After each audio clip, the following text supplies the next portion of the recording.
আসসালামু আলাইকুম, আমি মুবাশশির। এখন আছি রংপুরে।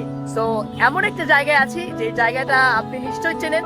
হয়তো বিভিন্ন ধরনের ভর্তি পরীক্ষা বা বিভিন্ন ধরনের পরীক্ষাতে আপনি এই স্কুল অ্যান্ড কলেজটির সামনে এসেছিলেন। আমার সামনেই যে স্কুল অ্যান্ড কলেজটি দেখতে পাচ্ছেন, ওইটার নাম হচ্ছে ক্যান্টনমেন্ট পাবলিক স্কুল ও কলেজ। সো সবার পরিচিত একটা জায়গা। হয়তো আপনি ওই স্কুল অ্যান্ড কলেজটিতে পড়েছিলেন। সো একদম ব্যস্ততম রাস্তা, নিচ দিয়ে রাস্তা, অনেক মানুষ, অনেক যানবাহন, সব মিলিয়ে গরমটাও খুব বেশি। তো এখান থেকে পীরগঞ্জে যাচ্ছি। আমার বোনকে নিয়ে এসেছিলাম রংপুরের একটা হাসপাতালে।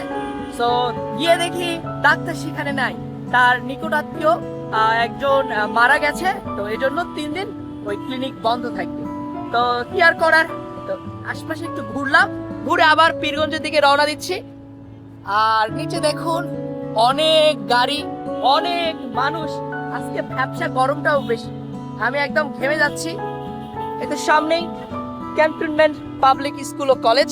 তো এই স্কুলের কলেজের ভিতরে কখনো ঢোকা হয়নি, বাট আমার অনেক ফ্রেন্ডস এই কলেজটিতে পড়েছে।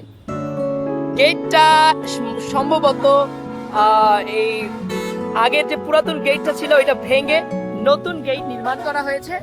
তো রংপুরের এই চিরাচেনা শহরটা সব সময় মনে পড়ে। এখানে কতবার যে এসেছি, সামনে মেডিকেল মোড়, সামনে হাসপাতাল।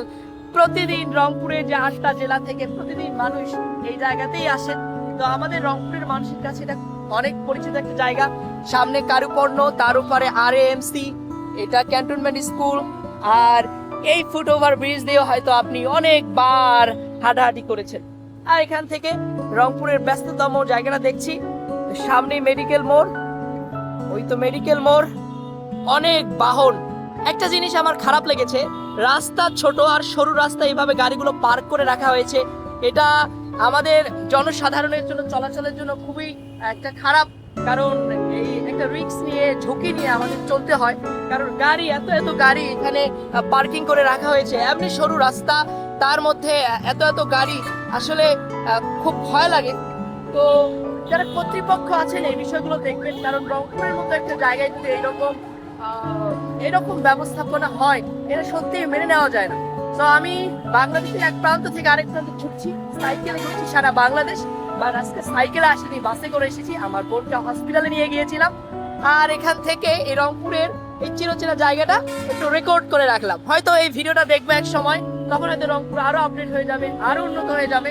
বাট আমার এই ভিডিওটা সাক্ষী হয়ে থাকবে যে রংপুর আগে কেমন ছিল, এখন কেমন হচ্ছে, বা ভবিষ্যতে কেমন হবে। তো ঠিক আছে, সবার দোয়া চাই, সবার ভালোবাসা চাই, যাতে নিরাপদে সারা বাংলাদেশ ভ্রমণ সম্পন্ন করে বিশ্ব ভ্রমণে বেরিয়ে পড়তে পারে। তো দেখা হবে পথে পথে, কথা হবে ইনশাআল্লাহ।